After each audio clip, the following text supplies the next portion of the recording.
Hello and welcome to the Grand Line Review, your source for everything One Piece. Last week on the Arc Review, we adventured to the greatest depths in the world to reach Fishman Island, and this week we are emerging into the new world in order to set foot on the mysterious island of Punk Hazard.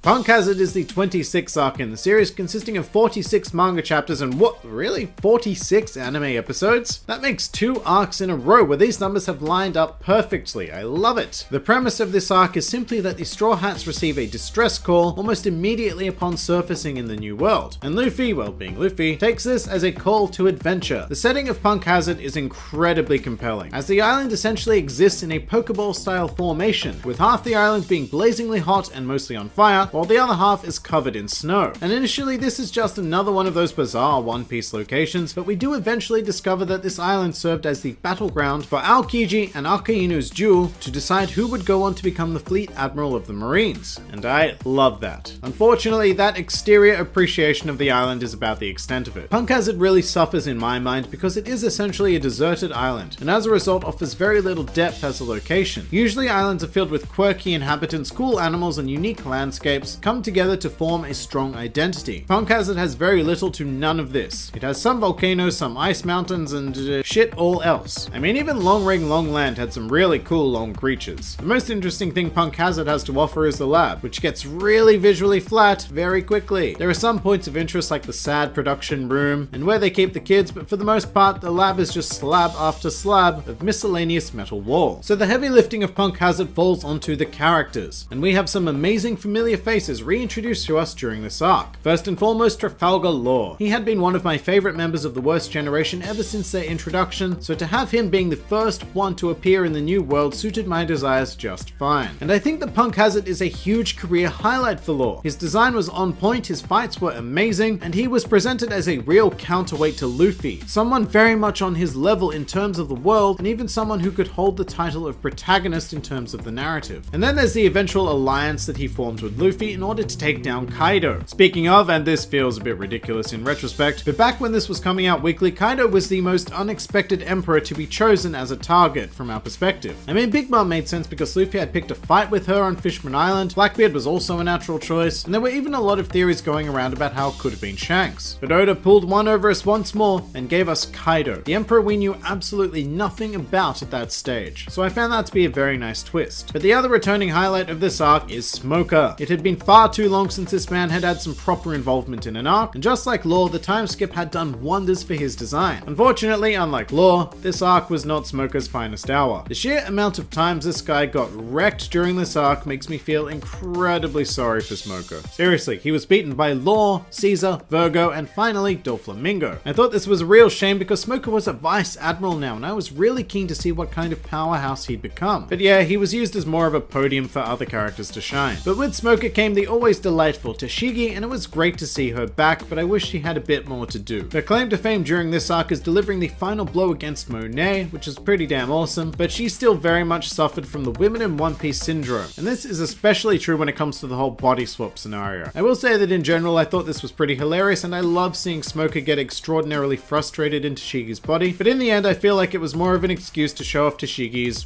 assets. And I feel quite similarly about the Straw Hat body swap as well when it comes to Sanji being put into Nami's body. Although I did really love when Sanji was forced to use Blue Walk in a body that he was unfamiliar with. The greatest body swap by far though has to be Frankie being put into Chopper's body simply because of the fantastic fusion of facial expressions. I think that a lesser artist would have really struggled with this as a plot device because capturing the personality of one person while using the established tools, aka the body, of another is no easy task, but Oda pulled it off phenomenally. I do have one particular criticism though when it comes to the anime because they made the decision to keep the Straw Hat voices even while they were in another body. And I get why they did that because it may have gotten very confusing to keep up with over the course of a weekly serial, and you know, at some stage viewers may have even forgot it was ever a thing. But I can't help but wonder what it would have been like to have Nami's voice actor playing Sanji, saying all of the perverted lines and taking on his mannerisms. And I would have loved to see that for every body swap, for a true unique experience with these characters who we've known for over 600 chapters at this point. But transitioning right along, the biggest letdown in terms of characters for the arc is the primary secondary antagonist, Caesar Clown. I like this guy quite a bit these days, but back in Punk Hazard, he just annoyed me. I found his design quite off-putting, and never once did I feel like he was a proper threat to the Straw Hats. Even when he knocked out half the crew by removing oxygen within a certain radius, I still thought, oh well, I guess we'll just kick his ass later. Rather than, oh no, how is Luffy going to beat this guy? In fact, the entire fight between Luffy and Caesar is a bit meh. Although I will admit that it is very satisfying to watch him being punched, and thankfully that happens a lot. Also, rather thankfully, Caesar is well supported by the secondary villains Virgo and Monet. Virgo in particular lends a lot of credibility to the threatening events of Punk Hazard through an immediate display of raw power, and one of the finest choreographed fight sequences I can recall in the manga, where he takes on both Law and Smoker in the SAD production room. Sadly, I don't think the sequence was particularly well realized in the anime, but the way it flows in the manga is pure perfection. Virgo also happens to have one of my all-time favorite character quirks in the series, whereby he consistently just keeps getting things stuck to his face, you know, like a spoon or an entire steak. Furthermore, I think it's phenomenal that this ridiculous quirk doesn't lessen his threatening vibe at all as a villain. For her part, Monet also plays a great antagonist with a captivating design and a mysterious personality. You're never quite sure what she's thinking, but it certainly is ominous. I also quite enjoyed how she handled herself in combat, using her abilities brilliantly, having understood that she would not have been able to win in a head-on fight against either Luffy or Zoro. Of course, the greatest shame in regards to both of these villains is that by the end of the arc, they die, while characters like Caesar live on. Although I will applaud the decision to kill them off, because it does well to display the danger of engaging in the new world. Whereas while we were in paradise, nobody died, like ever. Virgo and Monet also served to set up the major antagonist of the next arc, Doflamingo, although the resounding defeat of Buffalo and Baby 5 towards the end of the arc did lessen this build up somewhat. But right there is one of my major problems with reading through this arc in retrospect. It is almost entirely a feature-length setup arc. It sets up the conflict on Dressrosa, but it also serves to further some plot for Whole Cake Island, primarily through Caesar, as well as activating the future events of Wano through the Samurai and the whole alliance against Kaido. So I do appreciate everything that Punk Hazard did for future events, but taking it for what it is alone,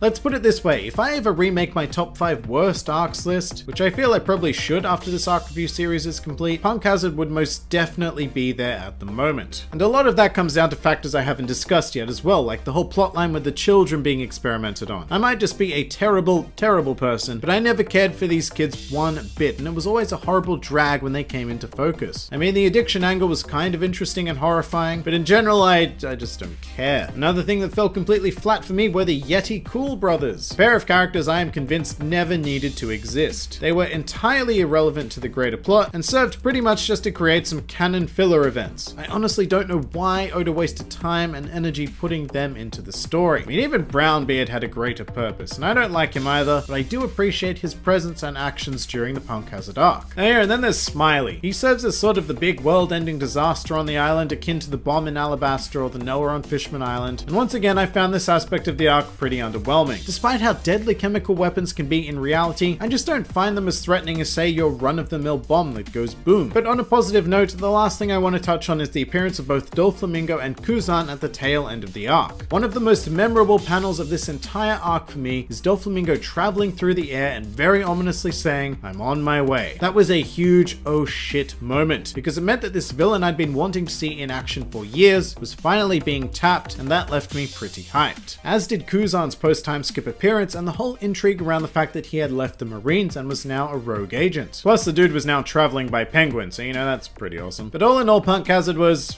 fine for what it was. I just really wish it didn't take a whole 46 chapters to tell its story. And I know that's a really laughable complaint considering the immediate next arc to come, but Punk Hazard just felt really drawn out. I think that quite a bit could have been cut out and it still would have accomplished its goals in a more condensed manner. That pretty much does it for Punk Hazard.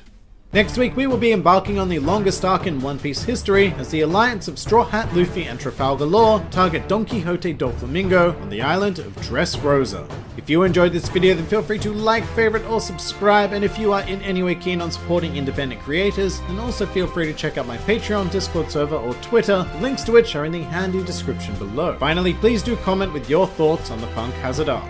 This has been the Grand Line Review, and I'll see you next time.